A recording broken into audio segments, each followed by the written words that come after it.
नमस्कार. प्रतिविश्व एक श्रवणोत्सव या यूट्यूब चॅनलवर तुम्हा सर्वांचं मनापासून स्वागत. मी डॉक्टर प्रतिमा जगताप. मित्रमैत्रिणींनो, पाऊस खूप लांबला आहे आणि 1 ते 7 जुलै वनमहोत्सव साजरा होतो. या निमित्तानं आज एक कथा, एक गोष्ट मी तुम्हाला वाचून दाखवणार आहे. खरं म्हणजे निमित्त असं घडलं की सिंहगड रोडवर एका बसस्टॉपजवळ एक आजोबा जांभळं, पेरू, पपई ही फळं विकताना दिसले आणि इतके हसतमुख आनंदी होते ते आजोबा. आणि त्यांच्या टोपलीतली ती जांभळं बघून मला मी लिहिलेली गोष्ट आठवली, जांभूळ आख्यान. ती आज तुम्हाला वाचून दाखवणार आहे. माझ्या आनंदाचं गुपित या बालकुमार कथासंग्रहातली ही कथा आहे. नीट ऐका. गोष्ट सांगते. गोष्टीचं शीर्षक जांभूळ आख्यान. श्याम शाळेतून आला. घरात आल्याबरोबर समोरच त्याला जांभळं दिसली. स्वच्छ धुतलेली वाटीभर जांभळं. आनंदानं तो ओरडलाच, आई, जांभळं कधी आणली, कुठून आणली, केवढ्याला आणली? पदराला हात पुसत आई बाहेर आली. म्हणाले, अरे श्यामू, किती प्रश्न विचारणार आहेस? आधी हातपाय स्वच्छ धु, कपडे बदल आणि मग जांभळावर यथेच्छ ताव मार. श्यामूनं दप्तर ठेवलं, वॉटर बॅग डबा काढून धुवायला ठेवला. गाणं गुणगुणतच कपडे बदलले, हातपाय धुतले. हे सगळं करत असताना त्याच्या डोक्यात विचार घोळतच होते. इतकी महाग जांभळं आईनं कशी आणली? त्या जांभूळ विकणाऱ्याजवळ आपण नेहमी थांबतो तेव्हा प्रत्येकाला जांभूळवाला एकच भाव सांगतो, 70 रुपये पाव. बापरे! तो भाव ऐकून आपण कधीच घेऊ शकणार नाही याची जाणीव झाली. 70 रुपयात तर आई आठवड्याभरची भाजी आणते. नकोच ती जांभळं. तरीही आपण एकदा नकळत आईला जांभळं घे ना गं असं म्हणालो होतो. तेव्हा आईनं मायेनं तोंडावरून हात फिरवला होता. मानेनं नकार दिला आणि तोंड फिरवून भाजीवाल्याला भाव विचारू लागले. आईचे डोळे पाण्यानं डबडबलेले होते. या घटनेला बरेच दिवस झाले होते आणि आज अचानक माझ्यासमोर चक्क वाटीभर जांभळं. खरं तर मी फक्त म्हणालो होतो. हट्ट नव्हता केला, कारण मला माहिती आहे आपली परिस्थिती. बाबांची नोकरी सुटलेली, त्यांचं आजारपण, आईच्या स्वयंपाकाच्या कामावरतीच घर चाललेलं, माझी शाळा, वह्या पुस्तकं, कपडे, घरभाडं, लाईट बिल, दूधवाला, भाजीवाला, किराणावाला. बापरे, किती मोठी यादी. या यादीत ही महागडी जांभळं 70 रुपये पाव. श्याम विचारच करत होता. श्यामूनं जांभळाची वाटी हातात घेतली. एक जांभूळ तोंडात टाकलं. वा, मस्त आई, मस्त मस्त गो. इतकी महाग जांभळं कशी काय आणली? पुन्हा प्रश्न विचारत श्याम आईजवळ गेला. तिच्या पदराला तोंड पुसत पुन्हा पुन्हा हेच विचारत राहिला. इतकी महाग, इतकी महाग. आता मात्र आईला राहावलं नाही.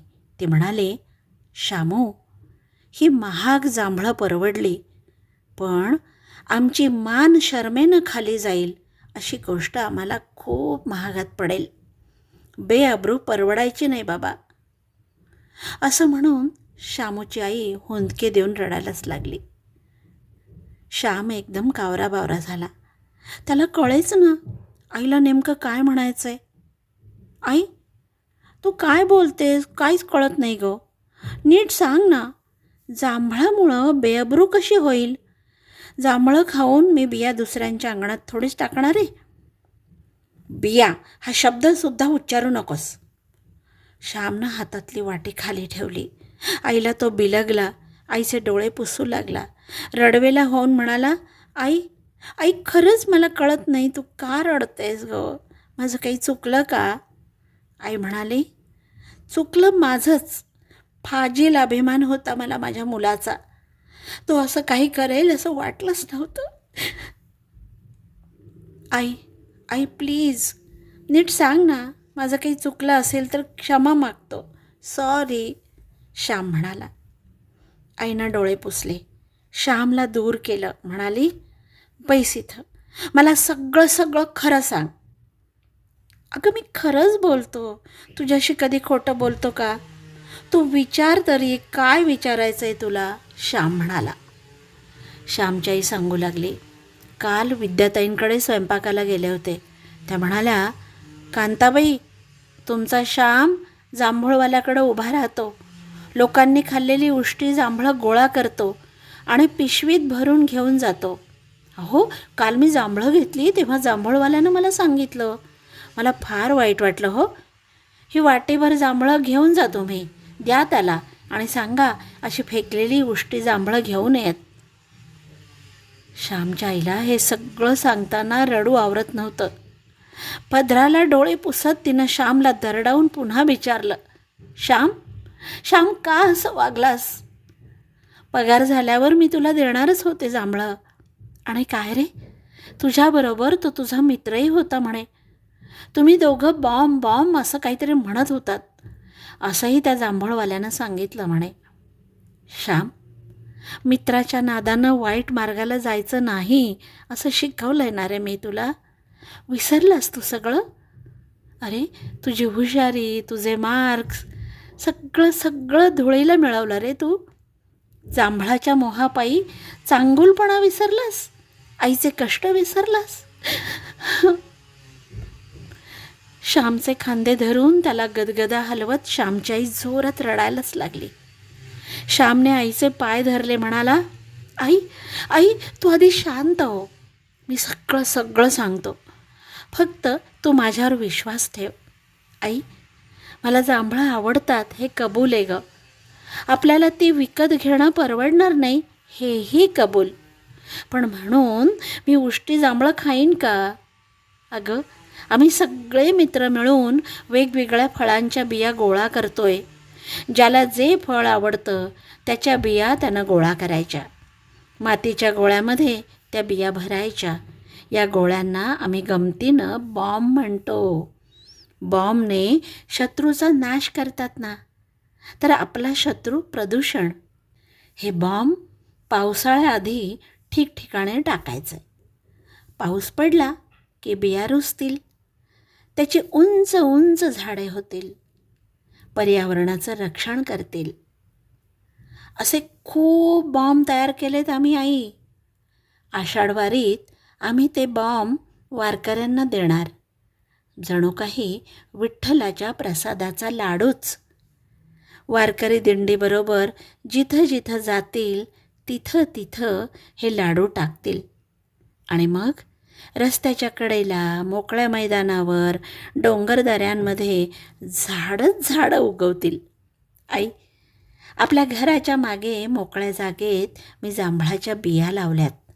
त्या कधी रुजतील, त्याला पानं कधी येतील आणि मस्त जांभळं कधी येतील असं झालं आहे मला. आई, ए आई, तूच सांग, मी तुला अभिमान वाटेल असंच केलं आहे ना काम? खरं सांग आई, तुझे डोळे पुन्हा पाण्याने भरले. काय ग आई, नको ना रडू. माझं चुकलं असेल तर क्षमा कर मला. आई, पुन्हा नाही असं करणार. आईनं श्यामला घट्ट पोटाशी धरलं. म्हणाली, नाही रे श्यामू, आता मी दुःखाने नाही रडत. हे आनंदाश्रू आहेत. माझ्या बाळाचा मला अभिमान वाटतोय. प्रदूषणाचा राक्षस मारण्यासाठी तो तयार करतोय बियांचा बॉम्ब. आज मला आठवत आहेत भगतसिंग, सुखदेव, राजगुरू आणि कितीतरी स्वातंत्र्यवीर ज्यांनी भारत मातेच्या स्वातंत्र्यासाठी बंदुका, बॉम्बचा वापर केला. आता प्रदूषणापासून वसुंधरा मातेला वाचवण्यासाठी ही भारत मातेची बाळं तयार करतायत बियांचे बॉम्ब, बियांचे बॉम्ब. मित्रमैत्रिणींनो, कशी वाटली कथा? कमेंट बॉक्समध्ये नक्की लिहा. सबस्क्राईब केलं नसेल या चॅनलला तर नक्की सबस्क्राईब करा आणि तुमच्या मित्रमैत्रिणींबरोबर शेअरसुद्धा करा. वनमहोत्सवानिमित्त आभाळभर शुभेच्छा. नमस्कार.